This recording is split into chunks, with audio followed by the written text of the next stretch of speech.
నమస్తే, నేను ప్రశాంత్. ఇక బెట్టింగ్ యాప్స్ ప్రమోషన్స్ తగ్గిపోయినట్లేనా? అసలు బెట్టింగ్ యాప్స్ ఇప్పుడు ఇంకా ఎంకరేజ్ చేసే వాళ్ళు ఉన్నారా?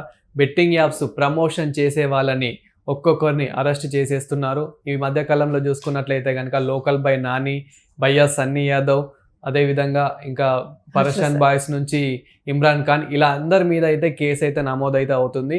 సో మరి అసలు ఏం జరుగుతుంది, ఏం జరగబోతుంది, దీని గురించి అయితే మాట్లాడేందుకు ప్రస్తుతం మనతో పాటు సీనియర్ జర్నలిస్ట్ దుర్గా వడ్లమణి గారు ఉన్నారు. నమస్తే అండి. నమస్తే మేడం, బెట్టింగ్ యాప్స్ ప్రమోషన్ చేసే వాళ్ళని అయితే వీళ్ళ మీద ఆర్టీసీ ఎండి సర్జనర్ గారు అయితే వీళ్ళ మీద చాలా సీరియస్గా అయితే యాక్షన్ తీసుకుంటున్నాడు.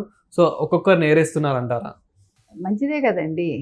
ఇప్పుడు వీళ్ళందరూ కూడా ఇది కూడా ఒక రకంగా ఈజీ మనీనే. తొందరగా రిచ్ అయిపోవాలి, తొందరగా పెద్ద పెద్ద కార్లు కొనేసుకోవాలి, తొందరగా పెద్ద పెద్ద ఇళ్ళు కట్టేసుకోవాలి. ప్రతిదీ కూడా అంటే ఒకళ్ళని చూసి నేర్చుకోవటం.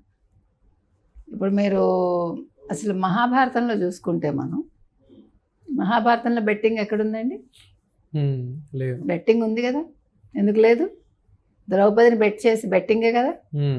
ధర్మరాజు జీవితంలో ఓడిపోయాక తమ్ముళ్ళని బెట్టింగ్లో పెట్టాడు, ద్రౌపదిని కూడా పెట్టాడు కదా. ద్రౌపదిని ఒక్కతినే పెట్టారు, మిగతా ఆడవాళ్ళని పెట్టలేదు. ద్రౌపది 5గురికి ఉమ్మడి భార్య కాబట్టి. మీకు అర్థమైందా? అది కూడా తప్పే. అక్కడ స్టార్ట్ అయింది మనకి. అంటే మీరు అనొచ్చు పురాణాలు చూసి ఇవి నేర్చుకోవాలని. నేర్చుకోకూడదనే అవి చదవమంటారు, అవి వినమంటారు, కానీ అవి తప్పట్లేదు. అంటే మీకు అక్కడి నుంచి ఉన్నాయి ఇవన్నీ కూడా. మనిషికి ఆశతోటి ఇవన్నీ వస్తాయి.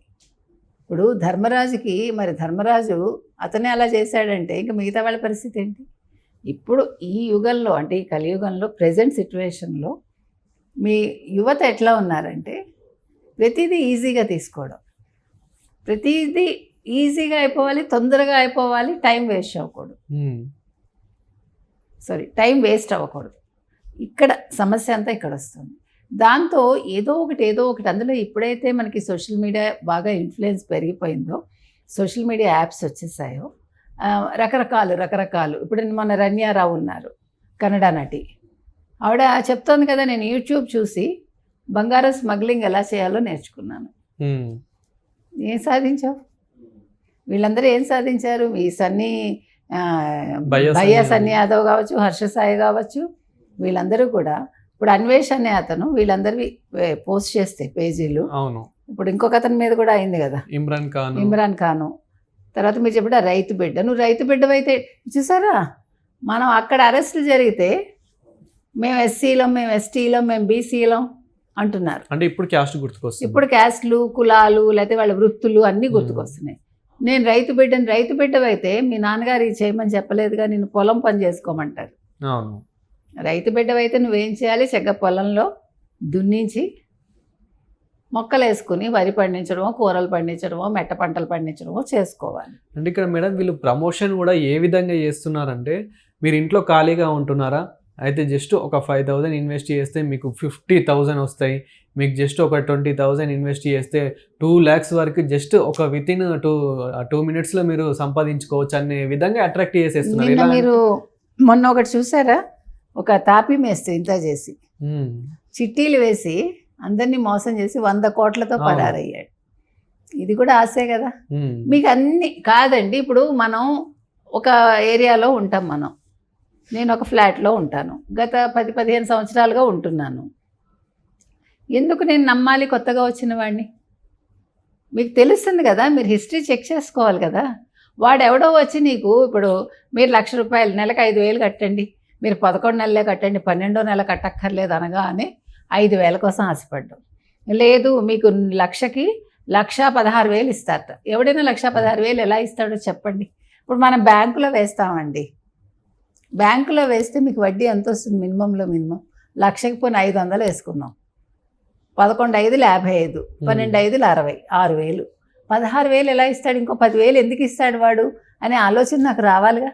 మీకు గుర్తుందా, గతంలో 3% ఇస్తాము, 5% ఇస్తాము. ఎట్లా ఇస్తారు? ఎక్కడి నుంచి ఇస్తారు? ఎందుకు ఇస్తారు? అసలు మనం ఎందుకు ఆలోచించి, ఇది నా ₹1,00,000 నా కష్టార్జితం, నేను ఇవ్వగలను ఎవరికైనా అనే ఆలోచన నాకు రావాలి కదా. ఎందుకండి మనుషులు ఇంత ప్రలోభాలకి, ఇంత మోహాలకి లొంగిపోతారు? అక్కడ జరుగుతోంది మొత్తం అంతా. మీరు అన్నట్టుగా మీరు ఖాళీగా ఉన్నారా, ఒక 5,000 పెట్టండి అంటే ఏం చేస్తుంది?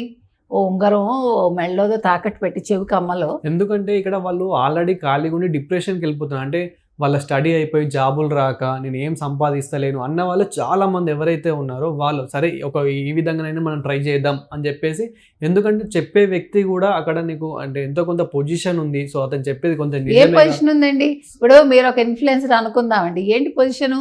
కాస్త మీరు జుట్టు హెయిర్ కట్ చేసేసుకుని ఒక మోడర్న్ లుక్ ఇచ్చేసి ఓ ఫంకీగా ఒక మనిషి ఉంటే మీరు హౌ యూ కెన్ ట్రస్ట్? ఒక మనిషిని మీరు అలాగని టిప్ టాప్గా డ్రెస్ చేసుకున్నా మీరు నమ్మడానికి లేదు. You can not trust anybody. పూర్వమే అలా ఉంది, ఇంక ఇప్పుడు అసలు చెప్పక్కర్లా. ఒక యాప్ చూసి నేను ఆకర్షణకు లోన్ అవుతాను అంటే మీరు ఎంత బలహీన మనస్కులో అర్థం చేసుకోండి మీరు. ఇవి కాదండి, నేను కూర్చుని 5,000 మా అమ్మని దెబ్బలాడి మా అమ్మ బంగారం తాకట్టు పెట్టించో మా నాన్నకి తెలియకుండా చేస్తారుగా వీళ్ళందరూ. సో మేడం, ఇక్కడ అందరి మీద కేసులు అయితే నమోదు అవుతున్నాయి, మరి అరెస్ట్ ఎప్పుడు పోతున్నారు అందరూ? ఏమోనండి, ఒక్కొక్కళ్ళు అవుతారు. ఇప్పుడు సజ్జనార్ గారు అయితే క్లియర్ కట్గా చెప్పారు ఆయన, మీరందరూ కూడా అన్ఫాలోయింగ్ అవ్వండి వాళ్ళందరికీ, వాళ్ళ యాప్స్ అన్ని మూయించేలా చేయండి అంటే వాళ్ళ యూట్యూబ్ ఛానల్స్ అని చెప్పారు ఆయన. మీరు చెప్తున్నారు కదా ఒక్కొక్కరికి 20 లక్షల మంది ఉన్నారు, 10 లక్షల మంది ఉన్నారు ఫాలోవర్స్ అని. చూసారా, మీరు మంచి చెప్తే మీ వీడియో వెళ్ళదు. మీరు బాగా మంచిగా ఒక వీడియో చేస్తే వెళ్తుందా? 5,000 వెళ్ళడం గగనం, మనకి 500 మంది చూడడం గగనం. ఈ పనికి మాలిన యాప్స్ మరి పని పాట లేకుండా 5 లక్షల మంది, 10 లక్షల మంది, 20 లక్షల మంది, వాట్ ఈస్ దిస్ నాన్సెన్స్? అంటే మనుషుల ఆలోచనలో ఎంతలా ఇవన్నీ ఇంజెక్ట్ అయిపోయావో మీరు గమనించండి. ఈ యాప్స్ ద్వారా కూడా చాలా మంది సూసైడ్ చేసుకున్నారని చెప్పేసి కూడా మనకు వినిపిస్తుంది. ఖచ్చితంగా చేసుకుంటారండి, ఎందుకంటే పాపం అమాయకంగా బలైపోతారు.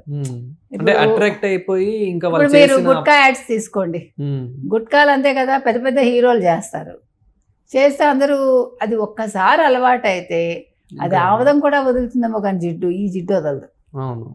ఆ పళ్ళు పాడైపోయి వాడు ఉమ్ముతూనే ఉంటాడు రోడ్డు పక్కల, ఎక్కడ చూసిన గోడల నిండా అవే ఆ మరకలు. అది ఆ మరక వదలదు, వీళ్ళని అలవాటు వదలదు, అంత దారుణం. అలాగే ఈ యాప్స్ కూడా. కాబట్టి ఇలాంటి యాప్స్ జోలికి వెళ్ళొద్దని మనం, యువత కావచ్చు, ఈవెన్ గృహిణులు కావచ్చు, ఇంట్లో ఉండే ఆడవాళ్ళు, లేదు ఉద్యోగాలు చేసేవాళ్ళు కావచ్చు, దయచేసి ఇట్లాంటి ఎరలకు బలవకండి. మీరు అనవసరంగా ఇరుక్కుని మీ కుటుంబ సభ్యులను బాధపెట్టి మీరు జైలుకి వెళ్ళకండి అంటున్నాం. ఈవెన్ సురేఖావాణిను వాళ్ళ కూతురు కూడా మొన్న ఒక వీడియో పెట్టారు కదా, మమ్మల్ని ఏం అనకండి, మేము తప్పు చేశాము, మాకు తెలియక చేశాము, మమ్మల్ని అరెస్ట్ చేయకండి అని. ఇప్పుడు తెలిసి చేసినా తెలియక చేసినా నిప్పును ముట్టుకుంటే కాలుతుంది కదా, ఇవి కూడా అంతే.